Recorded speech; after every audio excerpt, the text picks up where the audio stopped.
छात्र आज एग्जाम देकर रहे हैं प्रथम पाली में। आप लोगों का एग्जाम हुआ है मैथमेटिक्स का क्लास 10th वालों के लिए बच्चे 18 फरवरी को। उन सभी का यहाँ पे हम लोग आंसर के लेकर आए हैं। ये सेट कोड नंबर डी है। इसी तरीके के ए से लेकर जे तक सेट आप लोगों को मिले होंगे। सभी का प्रश्न सेम ही होता है, बस आप लोगों को नंबरिंग अलग है। ठीक है, तो आप लोग मिलाइएगा। यहाँ पे करेक्ट आंसर मैं बताऊंगा। यहाँ पे मैथमेटिक्स गणित का जितना भी क्वेश्चन मैंने आप लोग को बता रखे थे पिछले वीडियो में, वो सारे के सारे यहाँ पे मिल गए हैं बच्चे। तो चलिए हम लोग यहाँ पे एक एक प्रश्न को देखते हैं। वीडियो को लाइक कर लेना, चैनल को सब्सक्राइब कर लेना, ताकि इसी तरीके से हर एक सब्जेक्ट का आंसर के आप लोग को देखने को मिलेंगे। और इंपॉर्टेंट क्वेश्चन जो होगा, वायरल टाइप क्वेश्चन, वो मैं आप लोग को यहाँ पे बताते चलूँगा। ठीक है, तो चलिए हम लोग यहाँ पे मिलाते हैं और आप लोग मिलाइएगा बच्चे कितना आप लोगों ने सही करके लाया है। ठीक है, चलिए और सभी क्वेश्चन को हम लोग डील करते हुए चलेंगे, डिटेल में आप लोग को समझाते हुए चलेंगे। ठीक है, तो आगे के किस मान के लिए द्विघात समीकरण के मूल वास्तविक एवं समान है। देखो मूल वास्तविक एवं समान, तो क्या बताया था मैंने, बी स्क्वायर माइनस 4ac का मान 0 होनी चाहिए। ठीक है, तो बी के जगह पे यहाँ पे क्या है, माइनस में 6 का स्क्वायर। थोड़ा सा देखना बच्चे किस तरीके से बनाया जाता है प्रश्न को, और यहाँ पे आप लोग आंसर मिलाना। ठीक है, बराबर 0। देखो 6 का हो जाएगा 36, इधर लेके जाएंगे तो 4k हो जाएगा। तो 4k बराबर यहाँ पे क्या हो जाएगा 36, तो k का मान यहाँ पे 9 हो जाएगा। क्या हो जाएगा, k का मान 9। मतलब k का जो मान होगा यहाँ पे 9 होगा, जो आपका यहाँ पे मूल वास्तविक एवं समान होंगे। तो एक का सही उत्तर ऑप्शन नंबर सी के साथ चलेंगे। ठीक है, जो भी छात्र लगाए होंगे उसका सही होगा। अगला है कि यदि बहुपद px का एक गुणनखंड 2 है तो निम्नलिखित में से कौन px का एक गुणनखंड होगा। कितना बार मैंने बता रखा है कि जब भी इस तरह के प्रश्न हो गए शून्य होंगे तो इसको लगाना x-2 बराबर 0। क्या होगा, x-2 बराबर 0। ये 2 कब आएगा, जब इसको हम लोग 2 इधर लेकर जाएंगे तो x बराबर 2 हो जाएगा, तो इसका शून्य हो जाएगा। तो इसका मान हो जाएगा x-2। क्या हो जाएगा, 2 का 1 करेक्ट हो जाएगी, x-2 इसका एक गुणनखंड होगा। थर्ड नंबर हमारे पास प्रश्न है कि यदि बहुपद इतना, ये तो देखो बच्चे, जो क्वेश्चंस कल मैंने बताया है ना, वही सेम टू सेम हूबहू बिना किसी चेंजेस किए हुए प्रश्न पूछ दिया गया है। ठीक है, तो C x square plus x plus B, alpha और बीटा है, तो अल्फा इंटू बीटा क्या होता है, सी बाई ए। तो ये तो होता है इसका A x square plus B x plus C का। लेकिन हम लोगों से पूछा क्या गया, C x square plus x plus B को। तो ये हम लोग क्या करेंगे, इसके अकॉर्डिंग तो बी हो जाएगा और ए के जगह पे सी है, तो बी अपॉन सी, ऑप्शन नंबर सी करेक्ट होगा। क्या होगा, सी करेक्ट होगा। 3 का सी करेक्ट लगाना बच्चे, बी अपॉन सी। जो भी छात्र का आपका सेट है वो आप लोग मिलाइएगा। सभी क्वेश्चंस को मैं आप लोग को 100 क्वेश्चंस बताऊंगा, सारे के सारे। ठीक है, और मिलाना और समझते हुए चलना कि कहाँ मैंने गलती की है। और हालांकि आप लोग 50 में तो 50 लगा दिए होंगे, उम्मीद करते हैं आप लोग। देखिए अगला है कि निम्नलिखित में कौन द्विघात समीकरण है। ये भी क्वेश्चन मैंने आप लोग को बता रखा है बच्चे। देखो यहाँ पे 3 आ गया, तो ये तो द्विघात समीकरण नहीं होगा। यहाँ भी देखो, यहाँ पे आप लोग का है, यहाँ पे देखो अगर हम लोग इसको हल करेंगे ना, तो ये हो जाएगा 2x का यहाँ पे हो जाएगा 4x स्क्वायर, जो 4x स्क्वायर कट जाएगा, तो ये भी नहीं होगी। और यहाँ पे तो ये होगा ही नहीं। ठीक है ना, कि क्योंकि यहाँ पे देखो इसको भी करेंगे तो ये 16x स्क्वायर हो जाएगा, और इधर भी करेंगे तो ये 16x स्क्वायर हो जाएगा, जो आपस में कट जाएगा। ऑप्शन नंबर यहाँ पे क्या होगा, 4 का बी होगा। क्या होगा, करेक्ट आंसर 4 का बी यहाँ पे हो जाएगा, जो द्विघात समीकरण है। अगला है कि द्विघात समीकरण नहीं है, ये तो द्विघात समीकरण है। ये आपका द्विघात समीकरण यहाँ पे देखो, ये बोलोगे सर ये नहीं होगा, लेकिन ये होगा द्विघात समीकरण, क्योंकि यहाँ पे x³ और x³ आपस में कट जाएगी और x स्क्वायर बचेगा, तो ये आपका द्विघात समीकरण होगा। कौन सा नहीं होगा, यहाँ पे देखो देख लेते हैं कौन सा नहीं होगा बच्चे। ठीक है, ये भी होगा, क्योंकि यहाँ पे देखो x square, option number D जो है ये करेक्ट हो जाएगी। 5 का क्या होगा, डी। 5 का क्या होगा, डी, जो द्विघात समीकरण नहीं होगी। अगला है कि द्विघात समीकरण इतना क्या, विवेचक का मान बता रखा था कि डी बराबर बी स्क्वायर माइनस 4ac निकाल लेना। बी के जगह पर है 7 का स्क्वायर, तो 49 हो जाएगा, माइनस में 4, 6 दूनी 12, 12 चौका 48। इसका मान क्या होगा, 1, पॉजिटिव 1 आएगा। क्या होगा, पॉजिटिव में 1, तो ऑप्शन नंबर 6 का 1 करेक्ट होगा। 7 नंबर देखते हैं बच्चे, हमारे पास प्रश्न है, कहा कि निम्नलिखित में से कौन x बराबर 2 के लेखा चित्र है। x बराबर 2, देखो x बराबर 2 कल ही बताया था कि अगर x बराबर 2 है तो इसका मतलब x का मान और y का मान, x के जगह पे हमेशा क्या होगा 2, और y के जगह पे 0 होगा, 1 होगा, 2 होगा, इसी तरीके से इनफाइनाइट कुछ भी हो सकती है। लेकिन x बराबर जब 2 बोल दिया है तो x का मान हमेशा 2 ही होगा। देखो यहाँ भी 2 है, यहाँ भी 2 है, यहाँ भी 2, इसलिए इनमें से 1 से अधिक होगा। ठीक है, इनमें से सारे 7 का डी जो है बच्चे करेक्ट हो जाएगी। मिलाना सारे और कमेंट बॉक्स में बताना आप लोगों ने कितना सही करके आया है। ठीक है, देखो ये भी क्वेश्चन है कि यदि p+1 2p+1 इतना के समांतर श्रेणी में है तो p का मान क्या होगा। तो देखो इसका मान इसके बराबर कर दो। देखो d, इसका मान d जो होगा इसका बराबर कर दो 2p+1 माइनस p-1।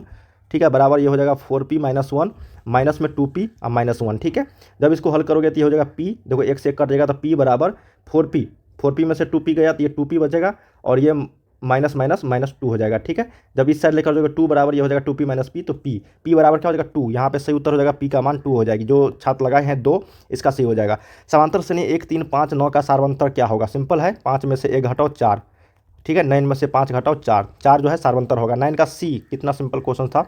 अगला है कि कौन सा पद 83 है। देखो समांतर श्रेणी जो छात्र पढ़े होंगे उनको यह क्वेश्चन सब बहुत ईजी तरीके से बना दिए होंगे बच्चे। देखो कौन सा पद 38 है, मतलब n का वैल्यू पता करनी है यहाँ पे। तो हम लोग निकालते हैं 38 बराबर होगा a plus 5 plus n-1, n का वैल्यू निकालनी है, d का वैल्यू 8 में से 5 गया 3, इस साइड लेकर आएंगे तो ये हो जाएगा आपका कितना 33/3 बराबर n-1, तो n का वैल्यू यहाँ से हो जाएगा 11 + 1 12, क्या हो जाएगा 12वां पद हो जाएगा। जो छात्र लगाए होंगे 10 का c उसका करेक्ट हो जाएगी 12वां पद। अगला है कि दो गोले का आयतनों का अनुपात इतना है तो पृष्ठीय क्षेत्रफलों का अनुपात कितना होगा। सबसे पहले तो इसका त्रिज्या निकाल दो ना। त्रिज्या के निकालने के लिए मैंने आप लोग क्या बता रखा था बच्चे कि इसका जो है क्यूब कर दो, क्या करो क्यूब कर दो, ठीक है। 64/125 है ना इसका क्यूब, क्योंकि आयतन है, ठीक है। क्षेत्रफल रहता है तो उसका स्क्वायर रूट निकालते हैं, लेकिन जब आयतन दिया गया इसका क्यूब निकालेंगे तो हो जाएगा 4/5 और उनके क्षेत्रफल अनुपात, ठीक है। तो क्षेत्रफल का अनुपात इसका क्या करेंगे स्क्वायर कर देंगे, 4/5 का स्क्वायर तो हो जाएगा 16/25। ये नहीं होगा 16/25 होगा, ऑप्शन नंबर 11 का सी करेक्ट हो जाएगी। अगला देख लेते हैं कि दो बेलनों की त्रिज्याओं का अनुपात इतना है, उनकी ऊंचाइयों का अनुपात इतना हो तो उनके आयतनों का अनुपात क्या होगा, ठीक है। ये भी क्वेश्चन हूबहू मैंने आप लोगों को बता रखा था बच्चे, ठीक है। तो यहाँ पे देखो r² तो 4 × 4 हो जाएगा और ऊंचाई है h, ठीक है ना, और ये हो जाएगा 5 × 5 × 7। इसको हल करोगे तो 6 × 24 = 96/25 25 7 175, 96/175, ऑप्शन नंबर बी जो है ये करेक्ट हो जाएगा। आर त्रिज्या वाले अर्धगोले का संपूर्ण पृष्ठ, देखो संपूर्ण पृष्ठ है अर्धगोले का, तो ये हो जाएगा 3πr², क्या हो जाएगा 13 का सी करेक्ट हो जाएगा 3πr²। ये होता है गोले का, ये क्या होता है गोले का संपूर्ण पृष्ठ होता है। यदि किसी शंकु के वक्र पृष्ठ का क्षेत्रफल इतना है और त्रिज्या इतना है तो इस त्रिज्या की ऊंचाई क्या होगी। देखो 880 बराबर लिखेंगे πrl, पाई का मान 22/7, आर का वैल्यू दिया गया, एल का वैल्यू पता करनी है। 7 दूनी 14 जो हो जाएगा तो 22 चौके 88 हो जाएगा, 2 दूनी 20 हो जाएगा, 2 20 दूनी 40, तो 20 सेंटीमीटर एल का क्या मान हो जाएगा, एल का 20 सेंटीमीटर, ऑप्शन नंबर बी। अगला बच्चे कि यदि किसी घन के विकर्ण की लंबाई अगर इतना दिया गया है तो इसकी कोर की लंबाई क्या होगी। कोर की लंबाई, यदि किसी घन के विकर्ण की लंबाई इतना गया है तो √3 × a होता है घन का विकर्ण, ये हो जाएगा 2√3 के बराबर, √3 से √3 गया, a का मान 2 आ गया। इसके कोर की लंबाई कितना आ गया 2 सेंटीमीटर, ये a जो है यहाँ पे भुजा का काम करती है, ठीक है। तो यहाँ पे क्या हो जाएगा 15 का a। 16 देखते हैं बच्चे कि किसी घन का किनारा दोगुना हो जाने पर कुल पृष्ठीय क्षेत्रफल पहले के कुल पृष्ठीय क्षेत्रफल कितना गुना हो जाएगा। देखो किसी घन का अगर किनारा को दोगुना कर देंगे ना हम लोग, किसी भी मान लो कि a है उसका दोगुना कर दिए 2a, तो कुल पृष्ठीय क्षेत्रफल के पहले कुल पृष्ठीय क्षेत्रफल, इसका कुल पृष्ठीय क्षेत्रफल मान लो कि 6l², ठीक है, और इसका कुल पृष्ठीय क्षेत्रफल का कितना गुना हो जाएगा इसका, तो ये हो जाएगा कितना 2a का होल स्क्वायर, ये हो जाएगा 4a²। कितना गुना है ये 6 × 4a², देखो 4 गुना हो जाएगा, क्या हो जाएगा 4 गुना। 16 का सही उत्तर ऑप्शन नंबर बी हो जाएगा, क्योंकि इसका स्क्वायर करेंगे ना दोगुना का तो ये 4 का स्क्वायर हो जाएगा, ठीक है ना, तो चौगुना हो जाएगी। 16 का सही उत्तर बी करेक्ट होगा बच्चे। अगला है कि किसी गोले के कुल पृष्ठीय क्षेत्रफल और उसी त्रिज्या के एक अर्धगोले के कुल पृष्ठीय क्षेत्रफल का अनुपात क्या होगा। देखिए किसी गोले का कुल पृष्ठीय क्षेत्रफल होता है 4πr² और उसी त्रिज्या के एक अर्धगोले का कुल पृष्ठीय क्षेत्रफल होता है 3πr², ठीक है। ये कट गया तो 4/3 अनुपात क्या हो जाएगा 4/3, तो ऑप्शन नंबर 17 का डी। 18 के यदि किसी अर्धगोले के वक्र पृष्ठीय क्षेत्रफल इतना है तो उसकी त्रिज्या क्या होगी। तो अर्धगोले का वक्र पृष्ठीय क्षेत्रफल होता है 2πr² बराबर है 12/32। निकाल लो यहाँ से 2 × 22/7 × r² निकालनी है, आर का वैल्यू तो ये 12 से 32 हो जाएगी। इसको कटाओगे तो 11 दूनी 22, 11 फिर 11 11 दूनी 22, ठीक है। तो यहाँ से देखो 4 से कटा दो इसको, 4 दूनी 8 और 4 8 32, r² का वैल्यू हो जाएगा 28 × 7, आर का वैल्यू निकालनी है, r² बराबर 28 को लिख सकते हैं हम लोग 4 × 7 × 7, आर का वैल्यू निकालेंगे तो रूट अंडर में हो जाएगा 4 × 7 × 7, ठीक है। 4 का वर्गमूल 2 होता है और 7 का यहाँ पे स्क्वायर है तो 7 हो जाएगा, 7 दूनी 14, इसका त्रिज्या जो होगा 14 सेंटीमीटर, आर का मान 14, ऑप्शन नंबर 18 का बी करेक्ट हो जाएगी। 19 देखते हैं कि यदि cos θ + cos स्क्वायर थीटा 1 है तो इसका मान कितना होगा।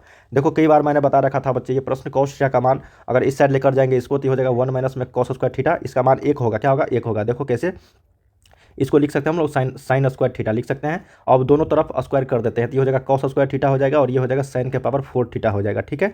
अब यहाँ पे हम लोग क्या करते हैं ना साइन स्क्वायर थीटा अगर कॉमन लेते हैं हम लोग तो ये हो जाएगा 1 प्लस में क्या हो जाएगा ये साइन स्क्वायर थीटा हो जाएगा ना, 1 प्लस में क्या हो जाएगा ये साइन स्क्वायर थीटा, ठीक है। यानी तो आप ऐसा करो बच्चों यहाँ पे cos स्क्वायर थीटा को लिख सकते हो 1 माइनस में साइन स्क्वायर थीटा अब बराबर ये साइन के पावर 4 थीटा है। जब इस स्क्वायर को इस साइड लेकर जाएंगे तो 1 बराबर देखो साइन स्क्वायर के पावर 4 थीटा और प्लस में साइन स्क्वायर थीटा हो जाएगा। इसी का मान हम लोगों से पूछा गया था, देखो इसका मान 1 आ गया, तो ऑप्शन नंबर यहाँ पे इसका बी करेक्ट होगा, इंपॉर्टेंट क्वेश्चन था। अगला देख लेते हैं कि 1 + tan स्क्वायर ए बटा में 1 + cot स्क्वायर, ये होता है सेक स्क्वायर ए, ऊपर वाले का फॉर्मूला कई बार बता रखा था, ये होता है कोसेक स्क्वायर ए। जब इसको हल करोगे तो हो जाएगा 1 में cos स्क्वायर ए और बटा में हो जाएगा 1 बटा में साइन स्क्वायर ए। साइन स्क्वायर ए ऊपर जाएगा तो ये साइन स्क्वायर ए बटा में cos स्क्वायर ए हो जाएगा जो आपका tan स्क्वायर ए के बराबर हो जाएगा, ऑप्शन नंबर डी। अगला है कि कौन सा भिन्न का दशमलव प्रसार शांत है। दशमलव प्रसार शांत होने की मतलब है बच्चे 2 और सिर्फ और 5 आना चाहिए, 2 और क्या आना चाहिए, 5 आना चाहिए। तो ऑप्शन नंबर यहाँ पे डी करेक्ट होगा, कई बार बता रखा था मैंने। अगला है देखो पी बटा 2 के पावर n गुने 5 के पावर m के रूप में 0.505 को कैसे लिख सकते हैं। इसको लिखने के लिए हम लोग को देखो यहाँ से अगर कटाएंगे बच्चे हम लोग 5 से, तो ये हो जाएगा 101 और ये हो जाएगा 200, हो जाएगा 200, ठीक है। तो ये सही उत्तर ऑप्शन नंबर डी हो जाएगा, क्योंकि 2 के पावर 3 जो है 8 होगा और इसका हो जाएगा 25, तो 25 8 क्या होगा 200, और कहीं जगह 200 नहीं पूरेगा बच्चे, तो ऑप्शन नंबर 22 का क्या होगा डी, क्या होगा 22 का डी। जो भी छात्र लगाए होंगे सही उत्तर हो जाएगी। अगला है यदि किसी भाग एल्गोरिथम में इतना इतना इतना तो ए का मान क्या होगा, ठीक है, निकाल लो। ए की जगह पे निकालना है तो बी क्यू, तो बी की जगह पे क्या है 4, क्यू की जगह पे क्या है 5 + 1 21 हो जाएगा, ऑप्शन नंबर बी। यदि बहुपद इतना के शून्य क्या होंगे, शून्य बहुपद 2x² - 4x - 6 के शून्य क्या होंगे बच्चे, निकाल लो ना गुणनखंड विधि से। 2x² माइनस में 4x - 6 है, इसको 6 दूनी 12, ये हो जाएगा कितना आपका 2x² माइनस में 6x प्लस में 2x - 6, इसका मान हो जाएगा कितना आपका 6/2 हो जाएगा, और ये -2/2 हो जाएगा। तो 3 बटा में 3 कोमा -1 किस में है, 3 comma option number B, 3 comma -1 option number B होगा इसका करेक्ट आंसर। अगला है कि यदि बहुपद इतना का घात क्या होगा, ठीक है, जब भाग देंगे ना इसमें, इसका जो है नहीं गुणनफल करेंगे, तो गुणनफल में करेंगे तो देखो इसको अगर मल्टीप्लाई करेंगे तो x के पावर 5 आ जाएगा, जो मैक्सिमम घात होगा, तो इसलिए ऑप्शन नंबर सी जो है यहाँ पे करेक्ट हो जाएगी। निम्नलिखित में कौन बहुपद नहीं है, बहुपद नहीं है, ऑप्शन नंबर डी हो, क्या होगा डी करेक्ट हो जाएगी, ठीक है। बहुपद नहीं है, कई बार बता रखा था कि बहुपद नहीं पहचानने का नियम। निम्नलिखित में किस द्विघात बहुपद के शून्यक 2 और -2 है, 2 और -2 जो है किस द्विघात बहुपद के शून्यक होंगे। तो यहाँ पे जो सही उत्तर हो जाएगा बच्चे, यहाँ पे सही उत्तर तो हो जाएगा ऑप्शन नंबर बी, क्या हो जाएगा बी हो जाएगा। अगला देख लेते हैं हम लोग कि यदि बहुपद t² + 7t + 10 के शून्यक अल्फा और बीटा हो तो अल्फा प्लस बीटा का मान, कई बार बता रखा है, अल्फा प्लस बीटा का मान हो जाएगा -b/a, तो माइनस में 7 अपॉन क्या हो जाएगा 1, तो -7 ऑप्शन नंबर सी जो ये करेक्ट हो जाएगा, क्या हो जाएगा सी करेक्ट हो जाएगी। अगला देख लेते हैं कि sin 30 गुने क्या हो जाएगा, sin 30 गुने sin 30 + cos 30 और माइनस में sin 60 + cos 60। देखो sin 30 क्या हो जाएगा 1/2 और ये हो जाएगा √3/2, ठीक है, माइनस में √3/2 और ये +1/2, दोनों इक्वल है बच्चे, तो इसलिए इसका मान जो है 0 हो जाएगा, क्या हो जाएगा 0। अगला देखते हैं कि यदि द्विघात बहुपद के -1 x² + kx + 1 का एक शून्य कितना है तो k का मान क्या होगा। शून्य दिया गया तो -4 x के जगह पे रख दो तो k -1 हो जाएगा, ये 4 का स्क्वायर हो जाएगा यहाँ पे 16, क्या हो जाएगा 16, ठीक है, प्लस माइनस हो जाएगी क्योंकि -4 रखेंगे तो हो जाएगा -4k + 1 = 0 रखेंगे इसको, तो ये हो जाएगा कितना 16k माइनस में 16 माइनस में 4k + 1 = 0, इसको घटाएंगे तो ये हो जाएगा कितना आपका 12k, क्या हो जाएगा यहाँ पे 16k लिखोगे ना, यहाँ पे हो जाएगा 16k, ध्यान से देखना बच्चे, यहाँ पे 12k हो जाएगी और इसको लेकर जाएंगे तो ये हो जाएगा 15, क्या हो जाएगा 15, तो k का वैल्यू हो जाएगा 15/12, 3 से कटाएंगे 3 × 5 = 15, 3 × 4 = 12, 5/4, 30 का बी करेक्ट होगा। अगला देखते हैं कि sin 90 - a, sin 90 - cos a कितना बार बता रखा था मैंने, यदि अल्फा बराबर बीटा 60 डिग्री तो cos अल्फा - बीटा, तो cos अल्फा - बीटा, तो cos 0 डिग्री का मान 1 होता है, क्या होता है 1 होता है। अगला देख लेते हैं कि यदि थीटा का मान 45 डिग्री हो तो sin थीटा + cos थीटा का मान क्या होगा। देखो जब ये दोनों 45 डिग्री है तो 1/√2 1/√3 2/√2 हो जाएगा, √2 answer option number B correct होगी।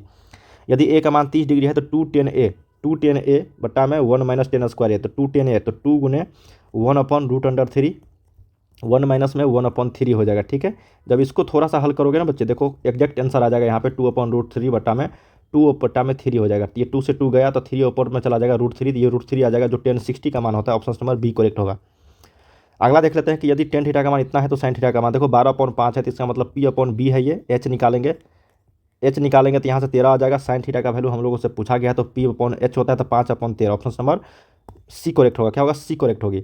अगला देख लेते हैं कि cos 59 और ये दोनों का मान 1 हो जाएगा, इसका भी मान 1 हो जाएगा, तो 1 गुने 1 1 होगा, क्या होगा 1 होगा, ऑप्शन नंबर बी। अगला है कि tan 25 गुने tan 65 बराबर sin a, ठीक है, दोनों का मान क्या होता है 90 डिग्री हो रही है जोड़ के, अगर 90 डिग्री हो रही है तो इसका मतलब 1 हो जाएगा, 1 बराबर sin a, बताओ sin a का मान 1 कब होता है, तो 90 डिग्री पे होता है, क्या होता है 90 डिग्री पे, तो ऑप्शन नंबर 37 का सी होगा। 38 देखते हैं कि यदि cos थीटा बराबर x तो tan थीटा का मान क्या होगा। देखो इंपॉर्टेंट क्वेश्चन है, cos थीटा बराबर x तो ये होता है x/1 लिखेंगे तो ये होगा b/h, यहाँ से p निकालेंगे तो 1 माइनस में x² हो जाएगा, जो tan थीटा का वैल्यू यहाँ से पूछा गया तो p बटा में b, तो √1 माइनस x² अब बटा में यहाँ पे क्या हो जाएगा bx, ठीक है, 1 - x² upon b, option number 38 का बी करेक्ट होगा। 39 देखते हैं कि 1 - cos के पावर 4 थीटा क्या होगा, ठीक है, तो 1 माइनस कॉस के पावर 4, इसको लिख सकते हैं 1 माइनस में कॉस स्क्वायर थीटा का होल स्क्वायर, ठीक है। और ये तो लिख ही सकते हो, तो ए माइनस ए स्क्वायर माइनस बी स्क्वायर पे आ गया, तो एक बार लिखेंगे 1 प्लस में कॉस स्क्वायर थीटा, और एक बार लिखेंगे 1 माइनस में कॉस स्क्वायर थीटा। एक बार 1 माइनस कॉस स्क्वायर थीटा का जो वैल्यू हो जाएगा कॉस साइन स्क्वायर थीटा हो जाएगी, तो sine square theta into 1 plus cos square theta. Option number B यहाँ पे सही उत्तर हो जाएगी। जितने भी छात्र लगाए होंगे सही उत्तर हो जाएगा। देखो वाई अक्ष पर स्थित किसी बिंदु का रूप क्या होता है, वाई अक्ष पर, तो वाई अक्ष पर हमेशा याद रखना एक्स का मान जो होगा, एक्स का मान वो 0 होगा, एक्स का मान क्या होगा 0। ऑप्शन नंबर सी करेक्ट हो जाएगा। क्या होगा सी, क्या हो जाएगा बच्चे, सी करेक्ट होगा, ठीक है। अगला देखते हैं कि वर्ग अंतराल कि वर्गों की लंबाई, वर्गों की लंबाई कितना है, देखो 2 माइनस 5, 5 माइनस 3, कितना का अंतराल है बच्चे, ठीक है। तो अब तीन का अंतराल है, 2 में 5 कितना का, 3 का, 5 से 8 3 का, तो यहाँ पे 3 का अंतराल हो जाएगा, तो ऑप्शन नंबर बी करेक्ट होगा। अगला है कि यदि 4 लगातार विषम संख्याओं का माध्य इतना है तो सबसे बड़ी संख्या कितनी होगी। यदि 4 लगातार विषम संख्याओं का माध्य अगर 6 है, ठीक है, यदि 4 लगातार विषम संख्याओं का माध्य, या तो दो विधि से इसको बना, मान लेते हैं पहला संख्या x है, x प्लस 2 हो जाएगा ये, ठीक है। अगर x मानते हैं तो x प्लस ये 4 हो जाएगा और x प्लस ये 6 हो जाएगा। अब बराबर यहाँ पे 6 चौके 24 हो जाएगी, जोड़ेंगे सभी को तो हो जाएगा 4x प्लस में 4 6 4 10, 10 2 12, ठीक है। इसको लेके जाएंगे इधर तो ये हो जाएगा 4x का मान 12 हो जाएगी, x का मान 3 हो जाएगा, सबसे बड़ी संख्या तो x प्लस 6 हो जाएगा, 3 plus 6 9। Option number B correct हो जाएगा यहाँ पे, ठीक है, 9 हो जाएगा। प्रथम 6 सम प्राकृतिक संख्याओं का माध्य कितना होगा। प्रथम 6 सम प्राकृतिक संख्याओं का माध्य, तो एक 2 से होगा, 2 4 6 8 10 और 12, सभी को जोड़ दो यहाँ पे, 12 10 22 22 8 30 30 6 36 36 4 40 2 42, 42 अपॉन 6 तो हो जाएगा 7। क्या हो जाएगा 7। ऑप्शन नंबर 43 का सी करेक्ट होगा। 48 है कि 1 प्लस कॉट स्क्वायर थीटा क्या होता है, cosec square theta. Option number B correct होगा। अगला देख लेते हैं कि इतना का बहुलक सबसे ज़्यादा बार कौन सी संख्या आया है। देखो सबसे ज़्यादा बार जो आया है बच्चे यहाँ पे देख लेते हैं, 5 आया है, 1 2 3, 3 बार 5 आया, तो ऑप्शन नंबर 45 का एक करेक्ट होगा। क्या होगा ए। अगला है इतना, तो पी डैश 1 माइनस 1 में से 0.02 को घटा दो तो 0.98 हो जाएगा। क्या हो जाएगा 0.98। ऑप्शन नंबर सी करेक्ट होगा यहाँ पे। अगला है कि दो पासियों को एक साथ फेंका जाता है तो ऊपर आने वाले अंकों का अंतर शून्य होने की प्रायिकता क्या होगी। अंत दोनों ऊपर आने वाले या तो एक आएगा, दो आएगा, 2 3 3 आएगा, ठीक है, या तो 4 4 आएगा, या तो 5 5 आएगा, या तो फिर 6 6 आएगा। इतना आने के बाद जो है अंतर शून्य होगा, तो टोटल 6, और टोटल जो है कुल घटना कितनी होती है, तो आपको यहाँ पे 36, तो 1/36। ऑप्शन नंबर यहाँ पे बी करेक्ट हो जाएगा 47 का। 48 देखते हैं यहाँ पे बच्चे कि दो सिक्कों की उछाल में दोनों पर शीर्ष आने की प्रायिकता कितनी होगी।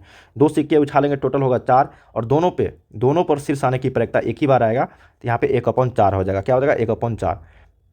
एक वर्ष में एक महीना यादृच्छा चुना जाता है तो इसके जून या सितंबर होने की प्रायिकता कितनी होगी। जून या फिर सितंबर, ठीक है, या तो जून होगा या फिर सितंबर होगा। तो या के लिए प्लस करते हैं ना, तो 1 + 1 हो जाएगा, तो 2 में यहाँ पे 12 हो जाएगी, जो 1/6 का काम करेगा। ऑप्शन नंबर सी करेक्ट होगा बच्चे। अगला देख लेते हैं कि एक पासे की फेंक में संख्या 4 या 5 आने की प्रायिकता क्या होगी। एक पासे की फेंक में 4 या 5, तो या तो 4 आएगा या तो 5 आएगा, टोटल 6, या तो 4 या तो 5, 2 आएगा, तो 1/3। क्या हो जाएगा 1/3। ऑप्शन नंबर बी जो यहाँ पे करेक्ट हो जाएगी। क्या है कि निम्नलिखित में से किस द्विघात बहुपद के शून्यक 3 और -10 है। तो देखो एक्स स्क्वायर बहुपद शून्यक बोला गया है इतना, तो एक्स स्क्वायर हो जाएगा यहाँ पे, और इसको अगर जोड़ेंगे अल्फा प्लस बीटा तो ये हो जाएगा माइनस में +7x हो जाएगा, और यहाँ पे माइनस में 30 हो जाएगा। किस में है x square +7x -30। Option number आपको ए जो है यहाँ पे करेक्ट हो जाएगी। अगला है यहाँ पे कि यदि किसी द्विघात बहुपद के शून्यकों का योगफल 3 एवं उनके गुणनफल -2 है तो वह द्विघात बहुपद कौन सा होगा। तो एक्स स्क्वायर माइनस में 3x माइनस में 2। Option number x square minus 3x minus 2। Option number A correct हो जाएगा यहाँ पे बच्चे, ठीक है। अगला है यदि बहुपद इतना को इतना से भाग देते हैं तो भागफल क्या होगा। x + 2 = 0 कर देगो इसको, तो -2 x बराबर क्या हो जाएगा -2 रख दो। इसमें जो आएगा मान देखो 16 इसका मान आएगा, माइनस में आ जाएगा इसका मान, तो ये हो जाएगा 16 + 16 हो जाएगी, प्लस में हो जाएगा ये 17 दूनी 17 चौके 68 हो जाएगा, माइनस में 4 दूनी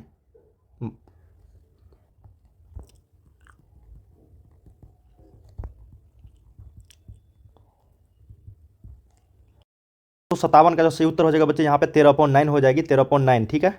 चलिए 58 नंबर देखते हैं। यहाँ पे अगला प्रश्न हमारे पास क्या है, कहा गया कि यदि द्विघात समीकरण इतना के मूलों की प्रकृति तो निकाल दो b² - 4ac, तो ये हो जाएगा 36, माइनस में 3 दूनी 6 दूनी 24, 6 चौके 24 हो जाएगा। तो देखो यहाँ पे 0 से क्या होगा, ये 0 से क्या होगा 12 होगा, तो वास्तविक और असमान होगा। क्या होगा वास्तविक और असमान। Option number A.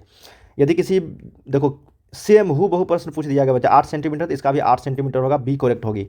अगला है कि यदि पी ए एवं पी बी जो है इसके द्विघात किसी बाह्य बिंदु पी से वृत्त ओ वृत्त पर स्पर्श रेखा खींची गई है तो कोण ए पी बी इतना है। देखो ध्यान से देखना, यहाँ से एक वृत्त खींचा गया है और एक वृत्त खींचा गया है, ठीक है, किसी बिंदु पी से, तो ये ए है और ये बी है, यहाँ से ओ है एक केंद्र, ठीक है। तो A O B A P B मतलब इसका मान दिया गया ए पी बी का मान 80 डिग्री, तो पी ओ ए इसका मान पूछा गया बच्चे, तो ये हो जाएगा 180 डिग्री है, तो ये टोटल हो जाएगा आपका 100 डिग्री और ये हो जाएगा 50 और ये हो जाएगा 50, ठीक है। तो ये 50 डिग्री ऑप्शन नंबर आपको बी जो है यहाँ पे करेक्ट हो जाएगी, क्या हो जाएगा 50 डिग्री, ऑप्शन नंबर ए जो है बी जो है यहाँ पे करेक्ट हो जाएगी 50 डिग्री। अगला है कि वृत्त पर स्थित किसी बिंदु पर खींची गई स्पर्श रेखा स्पर्श बिंदु से होकर जाने वाली त्रिज्या में कौन सा कोण बनाती है, तो ये 90 डिग्री का कोण बनाती है, क्या 90 डिग्री का कोण, ऑप्शन नंबर डी। दो वृत्तों की त्रिज्याओं का अनुपात इतना है तो क्षेत्रफल का अनुपात बताया था मैंने, इसका भी स्क्वायर कर देना, कितना बार बता रखा था, ये हो जाएगा 9/16, क्या हो जाएगा 9/16, ऑप्शन नंबर सी करेक्ट होगा। अगला देख लेते हैं हमारे पास प्रश्न बच्चे, कहा गया यहाँ पे कि 42 सेंटीमीटर त्रिज्या के उस त्रिज्यखंड का क्षेत्रफल बताना है जिसका कोण इतना है, तो pi r square theta upon 360 degree, तो पाई का मान 22/7 गुने आर स्क्वायर, तो 42 गुने 42 गुने थीटा 3/360, 30/360 हो जाएगा 12, 7 छके 42, 6 दूनी 12, 11, ठीक है 462, ऑप्शन नंबर सी हो जाएगा 462। दो वृत्तों की परिधियों का अनुपात इतना है तो उनकी त्रिज्याओं का अनुपात, जो अनुपात वही रहता है ना, सेम अनुपात हो जाता है, तो 5:7 हो जाएगा, ऑप्शन नंबर बी करेक्ट होगा। देखो यहाँ का आंसर हो जाएगा 7, क्या हो जाएगा 7 आंसर हो जाएगा, कई बार बता रखा था, से हूबहू प्रश्न पूछ दिया गया है। देखो x बराबर इतना है, y बराबर इतना है, तो बी स्क्वायर एक्स स्क्वायर और प्लस में ए स्क्वायर वाई स्क्वायर निकालनी है हम लोग को, दोनों तरफ स्क्वायर करेंगे तो ये हो जाएगा एक्स स्क्वायर ए स्क्वायर कॉस स्क्वायर थीटा हो जाएगा, ठीक है, और ये हो जाएगा वाई स्क्वायर बराबर बी स्क्वायर में साइन स्क्वायर थीटा। जब इसको जोड़ेंगे ना हम लोग, जब जोड़ेंगे हम लोग बच्चे इसको, तो ये हो जाएगा आपका एक्स स्क्वायर प्लस में वाई स्क्वायर और बराबर हो जाएगा ए स्क्वायर प्लस में बी स्क्वायर और प्लस में ये हो जाएगा कॉस स्क्वायर थीटा। नहीं, आप इस विधि से इसको बनाओगे तो आंसर नहीं आ पाएगा बच्चे, इसको ऐसे बनाना पड़ेगा। देखो एक्स अपॉन ए हम लोग इस साइड लिख लेंगे तो इसको कॉस लिखेंगे और इसको वाई अपॉन बी लिखेंगे तो ये हो जाएगा साइन थीटा, ठीक है। अगर ये इस साइड लेकर आएंगे ना, दोनों तरफ अगर स्क्वायर करेंगे तो ये हो जाएगा एक्स स्क्वायर अपॉन ए स्क्वायर, ये हो जाएगा कॉस स्क्वायर थीटा, इसको जब हल करेंगे तो Y square upon B square, ये हो जाएगा साइन स्क्वायर थीटा। जब दोनों को जोड़ोगे ना, ये हो जाएगा 1 बराबर एक्स स्क्वायर बटा में ए स्क्वायर प्लस में वाई स्क्वायर बटा में बी स्क्वायर, यहाँ से एलसीएम लेंगे तो ए स्क्वायर बी स्क्वायर हो जाएगा। सही उत्तर इसका ऑप्शन नंबर ए होगा, क्या होगा ए होगा, क्योंकि यहाँ पे एक्स स्क्वायर बी स्क्वायर हो जाएगा प्लस में ए स्क्वायर वाई स्क्वायर हो जाएगा, ऑप्शन नंबर ए करेक्ट होगा बच्चा ए। अगला है यहाँ पे प्रश्न हमारे पास, कहा गया है कि एक मीनार के शीर्ष का उन्नयन कोण पाद से 10 मीटर की दूरी पर है, ठीक है, और यहाँ पे 60 डिग्री का कोण बना मीनार की ऊंचाई, तो √3 बराबर हो जाएगा x/10, तो 10√3, ऑप्शन नंबर बी करेक्ट हो जाएगी इसका। अगला है कि एक पतंग पृथ्वी से 30 मीटर की ऊंचाई पर उड़ रहा है और इसका 60 डिग्री कोण बना, तो कहा गया है कि डोर की लंबाई कितनी होगी, ठीक है ना, इसका लंबाई पूछा गया है। तो यहाँ पे कितना हो जाएगा देख लेते हैं हम लोग, √3 बराबर हो जाएगा, ये 60 है ना, तो √3 बराबर 30 अपॉन ये हो जाएगा आपका, नहीं तो हमको ये निकालना है ना, तो यहाँ पे कॉस थीटा का फॉर्मूला लगाएंगे हम लोग, तो ये कॉस 60 का मान जो हो जाएगा 1/2 हो जाएगी, साइन का मान लगेगा क्योंकि यहाँ पे हम लोग को लंब और कर्ण के रूप में रिलेशन निकालनी है, तो ये हो जाएगा √3/2 अब बट्टा में ये हो जाएगा 30/x, एक्स का वैल्यू निकालनी है, तो x बराबर हो जाएगा 60/√3, इसको रूट मल्टीप्लाई करोगे परमीकरण, तो ये √3 से √3 गया आपका 20 बार में, तो 20√3, ऑप्शन नंबर सी के साथ चलेंगे हम लोग सी। अगला है कि यदि किसी समांतर श्रेणी का पाँचवां पद इतना सार्वंतर 2 है तो प्रथम पद क्या होगा। पाँचवां पद दिया गया है बच्चे, ए प्लस में हम लोग को 4d का मान दिया गया है 11, सार्वंतर है तो ए प्लस में 4 गुने 2 बराबर 11, तो ए का वैल्यू हो जाएगा 11 में से 8 गया 3, ऑप्शन नंबर सी करेक्ट होगा इसका। अगला है कि n पदों वाले समांतर श्रेणी का योग इतना दिया गया है तो इसका छठा पद क्या होगा। देखो छठा पद बोला गया है, इंपॉर्टेंट क्वेश्चन है बच्चे, कि n² प्लस में 2n + 1 है, n का वैल्यू अगर हम लोग 6 रखेंगे इसमें तो ये हो जाएगा आपका, देखो 6 नहीं, n का वैल्यू अगर 1 रखेंगे हम लोग तो देखो n² 1 हो जाएगा प्लस में 2 हो जाएगा प्लस में 1 हो जाएगा, तो ये हो जाएगा 4, क्या हो जाएगा 4। अगर हम लोग 2 रखते हैं तो देखो 2 का स्क्वायर हो जाएगा 4 प्लस में 4 प्लस में 1, तो ये हो जाएगा 4 4 8 1 9, ठीक है ना। तो ये दोनों पद के जोड़ के आया 9 बच्चे, यहाँ पे क्या आया, दूसरा पद यहाँ पे दोनों को जोड़ के आया 9, ठीक है। देखो बच्चे यहाँ पे 4 आया पर n का वैल्यू 1 रखने पर, n का वैल्यू यहाँ पे 2 रखने पर 9 आया, तो इसमें कितना डिफरेंस है, तो d का मान यहाँ पे 5 हो जाएगा, क्या हो जाएगा 5, तो यहाँ पे d का वैल्यू 5 आ गया, हम लोग से t का मान t6 का वैल्यू पूछा गया है छठा पद, तो ये हो जाएगा a + n - 1 × d, तो 4 + n - 1, तो ये हो जाएगा 5 × 5, तो 5 × 25 4 29, ऑप्शन नंबर ए जो यहाँ पे करेक्ट हो जाएगी, ठीक है। अगला है कि कौन सा समांतर श्रेणी में है। देखो इसमें कितना का अंतर है, 6 का, इसमें 2 का अंतर, ये नहीं होगी, ये भी नहीं होगा बच्चे। इसमें ये ऑप्शन नंबर सी जो है यहाँ पे करेक्ट हो जाएगी, ठीक है, सी। अगला है कि निम्नलिखित में कौन समांतर श्रेणी में नहीं है, समांतर श्रेणी में नहीं है, ठीक है ना। 1 2 3 4 ये तो है, 3 6 9 12, 3 6 9 12 ये तो है, ये नहीं होगा। ऑप्शन नंबर डी जो है ये करेक्ट हो जाएगी, जो समांतर श्रेणी में नहीं है, 74 का डी।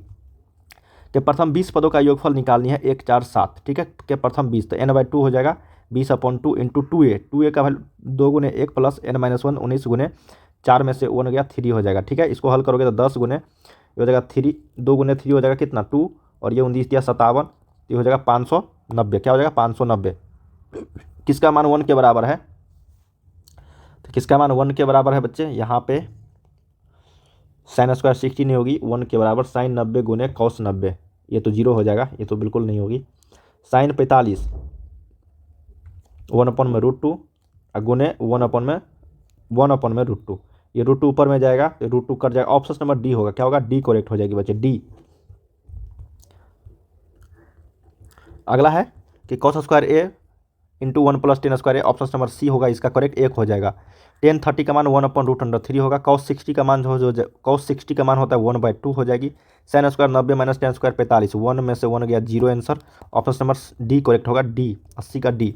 81 देखते हैं कि बिंदु इतना के बीच की दूरी, ठीक है। देखो 8 स्क्वायर मतलब हो जाएगा 64 में साइन स्क्वायर 60, अब प्लस में हो जाएगा 64 cos स्क्वायर 60, 64 कॉमन लेंगे तो sine square theta plus cos square theta हो जाएगा ये, और ये रूट अंडर में होगा तो ये हो जाएगा 8। इसका आंसर ऑप्शन नंबर ए होगा करेक्ट, क्या होगा ए। अगला यहाँ पे कि 0,0 के मूल बिंदु हो तो इतना के निर्देशांक x, y है, तो OP दीर्घ बताया था कि जब भी मूल बिंदु से पूछा जाएगा तो सिर्फ और सिर्फ इसका स्क्वायर कर देना है, x² + y square. Option number आपको बी जो है यहाँ पे करेक्ट हो जाएगी। अगला देख ले कि y अक्ष से बिंदु, y अक्ष से जब पूछा जाएगा तो x का मान बताना है, तो ऑप्शन नंबर यहाँ पे एक करेक्ट होगा, ठीक है। बिंदु -6, -8 की कोटि हो, कोटि -8 हो जाएगा, ऑप्शन नंबर बी। अगला है कि बिंदु 3, -4 किस पाद में स्थित है बच्चे, तो ये आपका चतुर्थ पाद में है, किसमें, चतुर्थ पाद में। अगला देख लेते हैं कि बिंदु द्वितीय चतुर्थांश में स्थित है, द्वितीय चतुर्थांश में बी करेक्ट होगा, बी। अगला देख लेते हैं बच्चे, कहा गया है कि मिलाने वाले रेखाखंड, देखो आगे से कितना सिंपल क्वेश्चन पूछा है, दोनों को जोड़ के ऑप्शन नंबर बी होगा, क्या होगा, बी 0,0। नियामक है तो बिंदु बी के नियामक, देखो रेखा ए बी के मध्य बिंदु इतना दिया गया है, तो मध्य बिंदु बराबर होता है 5 + x/2, तो ये हो जाएगा x का वैल्यू यहाँ जब -1 हो जाएगा, ऑप्शन नंबर डी करेक्ट हो जाएगी बच्चे। देख लेते हैं y का भाई मान निकाल के, तो हो जाएगा 7 + y/2, तो 4 दूनी 8, बिल्कुल x का मान 1 हो जाएगा, क्या हो जाएगा, 1 हो जाएगी, -1, 1। किसी वृत्त के व्यास के सिरों के निर्देशांक कितना दिया गया, तो वृत्त के केंद्र के निर्देशांक कितने होंगे, निकाल लेते हैं यहाँ पे हम लोग, ठीक है। सिरा का निर्देशांक दिया गया है तो वृत्त के केंद्र का निर्देशांक बस 10 में से 6 गया, 4 4/2। देख लेते हैं आगे 10 में से, हाँ ये ऑप्शन नंबर बी करेक्ट होगा, क्या होगा, बी। दोनों को जोड़ के 2 से भाग दे दो, तो त्रिभुज के केंद्र के निर्देशांक तीनों को जोड़ के 3 से भाग दे दो, 5 5 4 9, 9/3, 5 4 9, 9 6 15, 15/3, तो हो जाएगा 3,5, 3,5, ऑप्शन नंबर डी। 91 देखते हैं कि त्रिभुज ABC का क्षेत्रफल, देखो 1/2 x1 0 है तो 0 हो जाएगा, x2 भी 0 है, 3 निकालते हैं डायरेक्ट, तो 3 y1 - y2 तो 1 - 5, तो हो जाएगा 1/3, 4 × 12 हो जाएगा, और ये हो जाएगा 6, ऑप्शन नंबर सी करेक्ट होगा इसका। चलिए 92 देखते हैं, 10 10 10 इसका मान 1 हो जाएगा, क्या हो जाएगा, 1। दो समरूप त्रिभुजों के क्षेत्रफल का संगत भुजाओं का 10:12, 10:12, ऑप्शन नंबर सी होगा। किसी वृत्त को दो अलग बिंदुओं पर प्रतिच्छेद करने वाली रेखा को बोलते हैं, क्या बोलते हैं इसको हम लोग, देखो किसी वृत्त को दो अलग बिंदुओं पर, तो जीवा बोलते हैं, क्या बोलते हैं, जीवा। किसी वृत्त को दो अलग बिंदुओं पर प्रतिच्छेद करने वाली रेखा को क्या बोलते हैं, जीवा बोलते हैं, जीवा, ऑप्शन नंबर ए। दो समरूप त्रिभुजों की संगत भुजा इतना है तो त्रिभुज के क्षेत्रफल का अनुपात 16:81 हो जाएगा, इसका स्क्वायर कर देना था। इस देखो इतना का मान दिया गया है BC/EF 3/4, तो उसी फॉर्मेट में होगा 54/DEF का क्षेत्रफल, हो जाएगा त्रिभुज का क्षेत्रफल, ठीक है। इसका क्या करना, स्क्वायर कर देना था आप लोगों को, तो हो जाएगा 9/16 बराबर 54 में क्षेत्रफल, तो 9 × 54, 16 × 64, option number 16 × 96, option number B होगा। किसी त्रिभुज ABC में कोण A का मान 90 डिग्री, BC का मान इतना दिया गया है तो AB का मान इतना, तो AC का मान 5 हो जाएगा, क्योंकि 5 12 13 हो जाएगा, ये आपका ट्रिपलेट होता है, ठीक है। कितना सिंपल क्वेश्चन था बच्चे, इतना इससे ज़्यादा तो मैं आप लोगों को प्रैक्टिस सेट बता दिया था, और ये सेम क्वेश्चन देखो आ गया, कोण D बराबर कोण Q है, देखो क्या है, DEF क्या है बच्चे, DEF है, और ये आपका PQR है। क्या है ये, PQR है। तो यहाँ से देख लेते हैं कोण D बराबर कोण Q है, इसके बराबर है। कोण R बराबर कोण E है, कोण R बराबर कोण E है। तो कोण F बराबर क्या होगा, कोण P होगा। कोण F बराबर क्या होगा, कोण P। कोण F बराबर कोण P, ऑप्शन नंबर ए होगा। चलिए 99 देख लेते हैं। समरूप है ना, तो निकाल लो। 40 80 यहाँ पे दिया गया, 8 4 12 60 होगा, ऑप्शन नंबर सी होगा। दो प्रतिच्छेदी वृत्तों की उभयनिष्ठ स्पर्श रेखा, दो प्रतिच्छेदी वृत्तों की उभयनिष्ठ स्पर्श रेखा कितना होगा, 2 होगा। कितना होगा, 2 होगा, ऑप्शन नंबर बी। दो प्रतिच्छेदी वृत्तों की उभयनिष्ठ, बाहर से बोल रहा है कि अंदर से बोल रहा है पता नहीं, लेकिन प्रतिच्छेद बोल रहा है बच्चे, ठीक है। तो इसी तरीके से प्रतिच्छेद होगा, तो यहाँ पे होगा, यहाँ पे केवल और केवल 2 होगा।